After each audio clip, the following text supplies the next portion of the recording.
Christian, som en af dine mange onkler, onkel Dyring her, der vil jeg også godt lov at sige, at nu skal der også komme en lille indlæg for mig.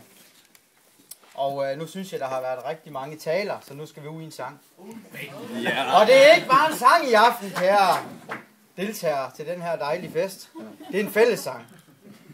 Men nu vil jeg starte med at synge for, og så forventer jeg at alle gæsterne, at de så hører godt efter, så I er med på det, når vi synger en anden gang. Det er en sang, jeg kreerer med min kæreste Jakob.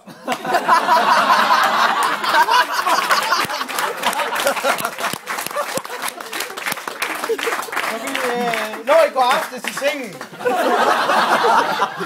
og fandt ud af de rigtige ord på dig i aften, og hvad sådan en dag som i dag betyder for dig. Så nu vil jeg starte med at synge for, og så hører I alle sammen godt efter. Hvis jeg får en 1, 2, 3, 4 lige. Er I klar så? Kom så. 1, 2, 3, 4. Christian er så lykkelig. Hvorfor er Christian lykkelig? Christian er så lykkelig. Så sig dog os hvorfor. For Jesus har frelst ham, og vi har til høre. Christian er så lykkelig hver dag. Er I klar? Ja! Er I med mig? Ja! Så tager vi den en gang til, hvor vi alle sammen synger med. Halleluja! Og vi tager lige den her. 2, 3, 4. Christian er så lykkelig. Hvorfor Christian lykkelig?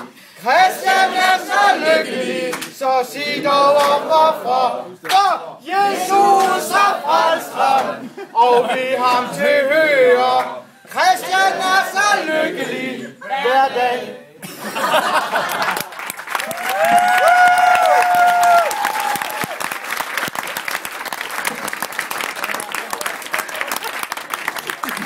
Vi starter op langsomt.